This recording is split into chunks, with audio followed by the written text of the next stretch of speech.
ইবাদতের জগতে সবচেয়ে দামি ইবাদত সিয়াম, এরপরেও আল্লাহ এতে যত সন্তুষ্ট হন, আপনি কিছু চাইলে তার চেয়ে বেশি দাম আছে। আপনি যখন চাইলেন তখন উনি বুঝলেন, হ্যাঁ আমি তো দিতে পারি। ও তো অন্য কোনো পীরের কাছে যায়নি, কোনো কবরের কাছে যায়নি, এটা তার জন্য গর্বের বিষয়। এই জন্য তিনি খুশি। ইবাদতের জগতে প্রার্থনা, এই ইবাদত আল্লাহর কাছে যত প্রিয়, পৃথিবীর কোনো ইবাদত আল্লাহর কাছে তত প্রিয় নয়।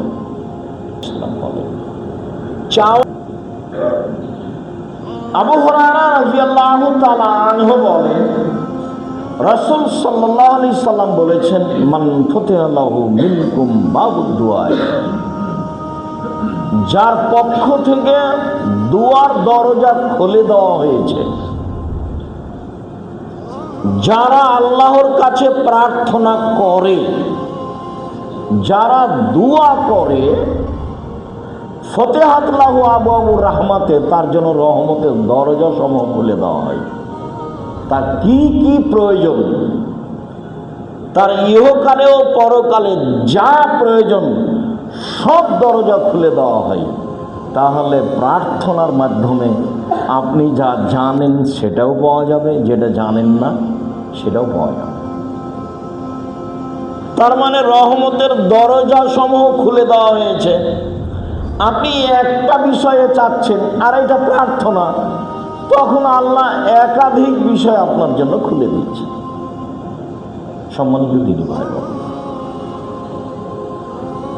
আবু হুরায়রা রাদিয়াল্লাহু তাআলা আনহু বলেন, রাসূল সাল্লাল্লাহু আলাইহি সাল্লাম বলেছেন, লাইসা শাইউন আকরামা ইনদাল্লাহি মিনাদ দুআ, ইবাদতের জগতে প্রার্থনা, এই ইবাদত আল্লাহর কাছে যত প্রিয়, পৃথিবীর কোনো ইবাদত আল্লাহর কাছে তত প্রিয় নয়। চাওয়া কাজটা,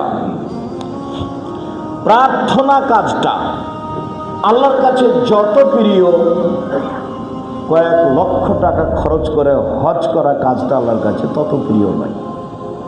চাইলে তিনি যত খুশি হন, হজে তিনি তত খুশি হন না। ফরজ ইবাদত সিয়াম, ইবাদতের জগতে সবচেয়ে দামি ইবাদত সিয়াম। ইবাদতের জগতে এর চেয়ে দামি ইবাদত পৃথিবীতে নেই। যেমন সবচেয়ে শক্তিশালী ইবাদত হলো দান, ঠিক সবচেয়ে দামি ইবাদত হলো সিয়াম। আজকে সবাই সিয়াম আছেন বলে আমার অনুমান, না হলে অনেকে আছেন, যদিও সবার থাকাই ভালো। বলে আমরা রমজান মাসের এক সময়ে নফল সিয়ামের কথা বলেছি। আজকে নফল সিয়ামের গতকাল ছিল বিরোধিতা করার জন্য, আর আজকে হচ্ছে শুকরিয়া আদায়ের জন্য। যখন রাসূল সাল্লাল্লাহু আলাইহি সাল্লাম মুহররমের 10 তারিখের সিয়ামের ঘোষণা দিলেন যে আল্লাহ ফেরাউনকে ডুবিয়ে দিয়েছেন আজকের বারে, আর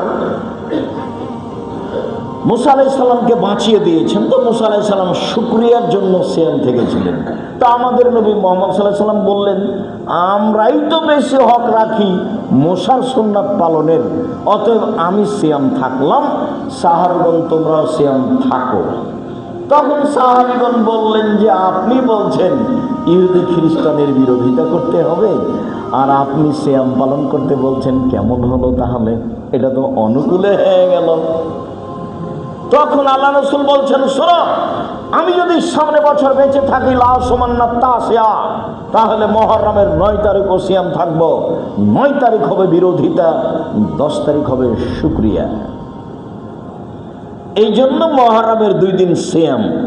আজকে সিয়াম আছেন বলে আমার ভালো ধারণা, একাধিক দিন আপনার সামনে আলোচনা পেশ করার ভিত্তিতে। আপনি সিয়াম নেই এর অর্থ আপনার উপরে আমার ভালো ধারণা কমেনি, পরবর্তীতে থাকবেন বলে আশাবাদী। বৃহস্পতিবার সোমবার অভ্যাসী হবেন, হতে হবে। কেন হবেন না? কি আপনার ঝামেলা আছে? ইবাদতের জগতে সবচেয়ে দামি ইবাদত, কেন আপনি অভ্যাসী হন না বৃহস্পতিবার সোমবার? সাহারি হয়নি 10টার সময় আল্লাহ রাসূল বলছেন, আয়েশা জি খানা পানি আছে বাড়িতে? জি না, ঠিক আছে সিয়াম থাকলাম। তার বাড়িতে কোনো কোনো সময় কিছুই থাকতো না। আল্লাহ রাসূল আজকে হাদিয়া দিয়ে গেছে সকাল 9টা-10টার দিকে। কি হাদিয়া দেখি, এই যে। আর আমি সিয়াম ছিলাম, আচ্ছা ঠিক আছে, নফল সিয়াম ছেড়ে দিলাম, নিয়ে আসো হাদিয়া খাও। সম্মানিত দিনী ভাই বোন, বলছিলাম ইবাদতের জগতে সবচেয়ে দামি ইবাদত সিয়াম। এরপরেও আল্লাহ এতে যত সন্তুষ্ট হন, আপনি কিছু চাইলে তার চেয়ে বেশি সন্তুষ্ট হন। উনি চাইলে বুঝেন যে আমি দিতে পারি।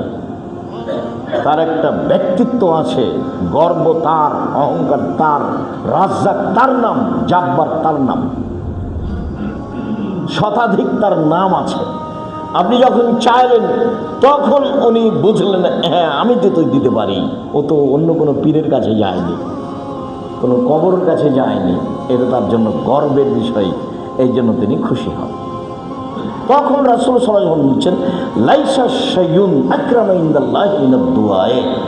আল্লাহর কাছে চাওয়া কাজটি যত প্রিয়, ইবাদতের জগতে আর কোনো ইবাদত আল্লাহর কাছে তত প্রিয় নয়। আবার একটা কথা সময় আসবে ইনশাআল্লাহ।